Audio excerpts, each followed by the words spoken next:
I'm just grateful of where the Lord just keeps increasing me, and for a while it was like financially and positions, but recently I had two different young ladies, women of color, in my office, and the first one, she came and she was talking about some trouble that she was having, and I always thought I had a poker face, I had, great filters for the corporate environment. And so at one point she was like, "Why are you looking at me crazy?" I'm like, "Because you're talking crazy." And then I realized, like, oh, I got a friend. And I was like, "Don't do that. No, don't do that. You keep your mouth closed and you pray and you go back to work." And so she was looking at me like, "That wasn't what I wanted you to say. Because that's not what you need to hear." And so she went on her way, and the second one, she came to me and she's like, "I come to you because I've been watching you, and I've been watching your career." And she said, "You set the bar high for Black women, and you set the bar high for a manager." And I was like, "I just come to work, and I'm trying to go home."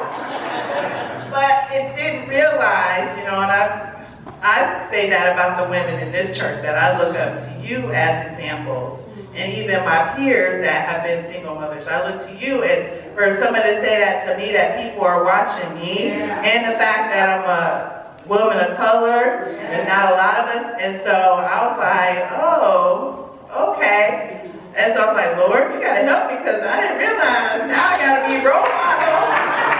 I gotta just be working." And the same thing, she was like, "I watched you in situations where you have been graceful and you have kept the peace, and any other situation, and she would say with me, I would just told them off." And I'm like, "Oh, I'm always in my head. I've had lots of conversations about what I want to say in my head." And so, but for her, she really was adamant about, "I really want this manager to know how I feel." And I told her that, "No, you don't. You don't want him to know." I said, "You and yourself, you want to say what you want to say, but it's not about him understanding, because he's never going to understand. You gonna feel good about yourself that you done told him what you felt." I said, "That's your pride." I said, "You better quiet, pray, be safe, pray, and figure out how you can let it go, because that person don't even know he hurt your feelings. You don't even know he offended you, and you thought it was kind of a racist comment. That he's moved on, and plus it was a year ago. He don't even remember it happened. And you're sitting around like, I want to talk to him, tell him, like, that's to make you feel good. Don't sit there." So she started falling, "Oh, thank you." Like, in my head, I'm like, "You don't understand. I've been told that myself." I've been down that train. I just sound like I know what I'm doing now, just because I've been around that bunch a couple times. But I'm just grateful that on top of all of the other stuff, he's maturing me as a woman of God in the workplace, and I'm having people see that and come to me. So I'm grateful that they don't just come like, "How do I do this work?" But it's more on a spiritual level, and I have no problems being like, "You better go pray." And they'd be like, "Yeah, you gotta pray. Even in the workplace, you gotta pray." So I'm just grateful for that. I'm grateful for Pastor. She gave me a call this week and encouraged me. And you knew it lifted, but she don't understand it lifted a burden off of me. And I've been praying on it and fast about it. And I'm like, "Lord, I need help." And when she called, I was like, "Oh, thank you, Jesus. You heard that." Because I don't want to ever present anything to you guys, to the kids. I don't ever want it to not be lined up right. And so for her to help and say, "You know what, I got that." I was like, and she didn't have to. She could have passed it off to me to say, "Figure it out." She could have gave me a little bit of advice and pushed me to do it. But she's like, "No, I got that." And I'm grateful to you. I'm grateful for you to hear the word and to know when you need to take it versus push us. And so I'm grateful for you being there. And then the third thing, I'm not going to the women's conference, but I'm sending my offering anyway.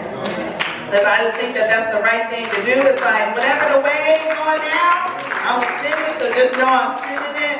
The reason why I'm not is that same weekend we have a gospel festival at Disneyland. And so we are trying to, Black History Month, trying to promote that. And I went to one meeting because I was like, what do y'all do? I said, how do y'all set this up? This is gonna be right. We ain't doing no craziness. And that just in that meeting and they was in the input, they already put me like an executive leader presence to help that. And then they was like, do you know a choir? I was like, do I know a choir? The only reason why our choir is not there is because by the time I got there, the submissions were already closed. But our choir will be there next year and part of their gospel.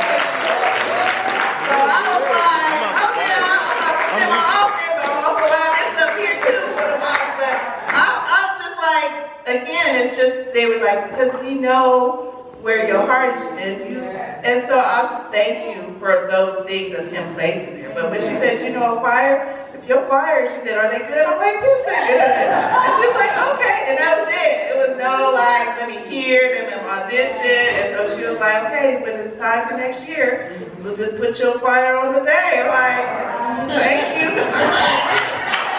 They anointed. And they acapella. She was like, ooh, they acapella. I was like, yes, then they acapella anointed. She's like, okay, good.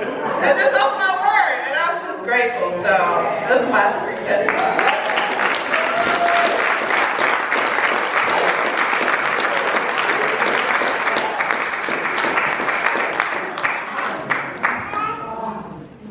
I have to back up my sister, Miss Evie, because this morning, I just have this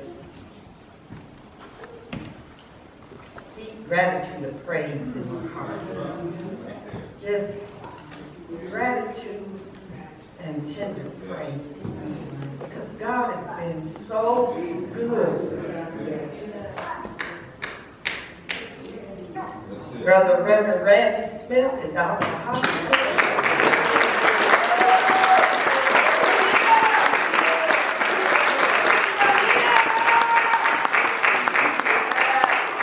All the tests for TB came back negative.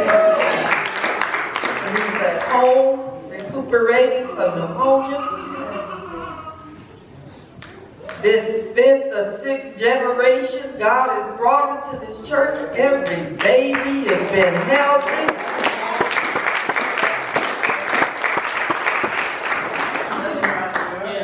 I bless and praise His holy name.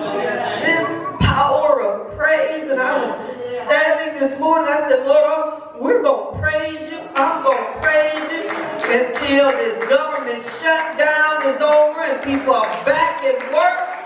We're going to praise you until black on black, brown on brown, black on brown crime is out. We're going to praise you till the streets in Chicago are no longer running with blood. We're going to praise you until racism is out. We're going to praise you until righteousness runs down like a mighty river. We just gonna praise you. Oh, I bless him today. I believe in the strength of his people. I believe in the blessing of God that can rest on individuals. I believe it don't take a whole army to make a difference. Oh, I bless his holy name. So I just have deep gratitude and tender praise. I'm so grateful for my trumpet this morning, for my voice of praise. There are times you feel like David, like you can just put me out there in the pasture and let me watch some sheep and let me just make some silence to you, because you are so good. I bless him today. Thank him for his healing throughout the entire body. So just reach up and grab yours today. Throughout the entire body. Thank you, Jesus. We are going to do this thing. A lot of us, some of us, especially our younger people, need to line up, but we're going to do this thing because God has commanded. committed us to do it. And I know we can. I'm not even going to say I believe we can. I know we can. If we line up right, do you understand what that does with God? So he's going to work all things out to the praise of his glory. I just bless him today. God is good. I love him. Thank him for my new grandson. Healthy and precious. He done already bonded with Granny. I'm so happy. Amen.